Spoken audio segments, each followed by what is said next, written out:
Hey Slide Kicks, welcome to the very first episode of ClickStarters. I'm Mike Robertson, and each week I'm going to be sharing a tip or technique to help you liven up those sad looking slides you've been inflicting on your audiences.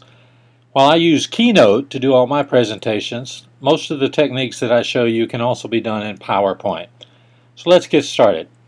Today I want to focus on layers.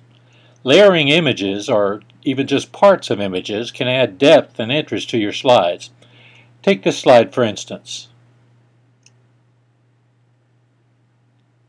Some of the audience won't even realize what they've seen, but the more alert ones will think, hey, those words actually went through the rings. And it's pretty easy to do too. Let me show you how. I start with the image I found of a gymnast's hands. In Photoshop, I take a copy of the image and I carefully erase all the areas I've shown in red here. The great thing is that in a Photoshop file you can have transparent areas, which you can't do in a JPEG or a TIFF. So my top layer on my slide is this picture with the cutout section.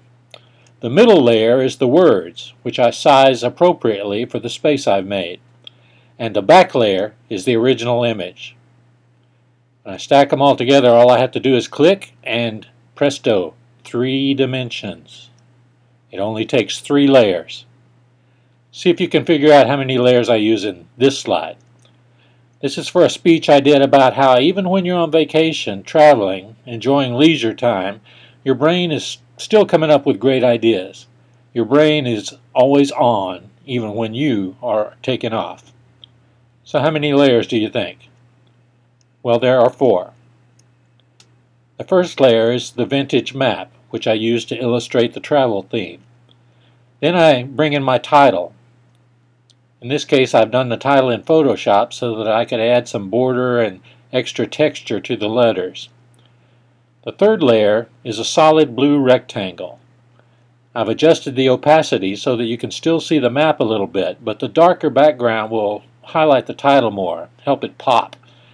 And of course, I don't just move the blue rectangle into the frame, I have it gradually fade in like this. The fourth and final layer is just the word on, which I have altered in Photoshop to have a brighter color and a glow as if it were lit from within. And again, I don't move it in, I just set it to appear as though a light switch has been flipped. If I got really ambitious, I could add a sound effect there to make it even more dramatic. So, look for ways to use layers. You can dramatically increase the impact and the interest of your slides by stacking things up in cool ways. That's all for now, but I'll be back with another Click Starter soon.